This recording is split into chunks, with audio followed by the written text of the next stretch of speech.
Le prochain président ou président de la République aura cette mission essentielle pour la France de nous réconcilier avec nous-mêmes, pas avec l'Algérie. Dans un couple, enfin, c'est un couple.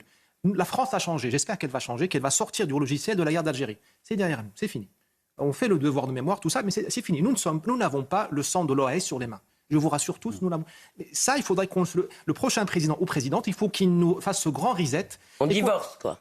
On ne peut pas divorcer avec l'Algérie parce que il y a eu 5-6 millions d'Algériens en France, ils parlent français. Nous, la France adore l'Afrique du Nord. Puis la géographie, le bassin méditerranéen. Bien sûr, voilà. Mais ce qu'il faut divorcer, ce qu'il faut, c'est rompre le fonctionnement toxique. L'Algérie ne veut pas prendre le chemin. C'est son problème à elle. C'est ses intellectuels à elle, comme M. Boualem Sansal. Vous avez vu le prix qu'il faut payer. Donc je ne pense pas qu'il y ait beaucoup d'intellectuels franco-algériens qui vont prendre ce chemin-là. S'ils le font, ils méritent le prix Nobel. Mais nous, côté français, on a un peu plus de liberté. Il faut qu'on se redevienne dans une relation normale et ça ne dépend que de nous. Parce que on s'est programmé nous-mêmes, au fait. Il faut être deux, non, pour être normal. Il faut être...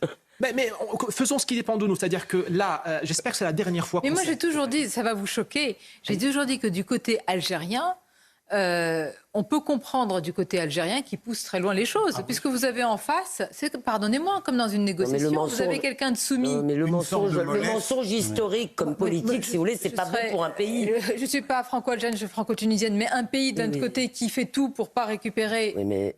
Pensons aux Algériens. C'est pour la sécurité. Qu'est-ce qu'on construit dans un pays quand on raconte une histoire mais vous avez qui un est pays fondée sur un mensonge? Moi, je suis d'accord avec vous. Mais vous avez un gouvernement qui fait... Alors, par ailleurs, qui fait preuve d'autoritarisme et des pires choses, mais qui se montre sur le plan international et il se défend. Non mais écoutez, franchement, vous croyez vraiment à ce moment-là, on n'a qu'à dire que la Russie de Poutine, c'est pareil, peu importe les libertés, peu importe l'Algérie n'a pas encore envahi un pays. Non, mais pour les Russes, et pas peu demain la importe veille. les mensonges, puisque c'est un pays... Écoutez, c'est pas la même chose. Là, il y a une moi je situation plains les Algériens militaire. parce que c'est en plus un peuple où il y a beaucoup de gens... Rassurez-vous, c'est eux qui vous plaignent. Non mais je les plains, non.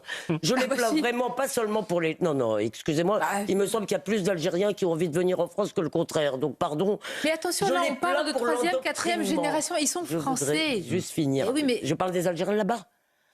Je plains les Algériens de là-bas parce que on leur raconte une histoire qui est fondée sur un pur mensonge, qui est fondée sur la haine de la France.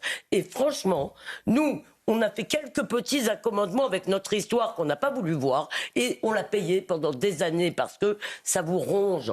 Et ce qui est en train de se passer en Algérie, c'est terrible pour les Algériens. Voilà, je ne voulais pas parler des Algériens. Moi, je vois une rente mémoriale qui a permis d'avoir des accords dérogatoires comme aucun autre pays n'en a. Voilà c'est ça qui rend heureux, qui permet d'élever ses enfants, qui permet de se développer comme être humain. Je dis pas ça, mais je dis que ça leur a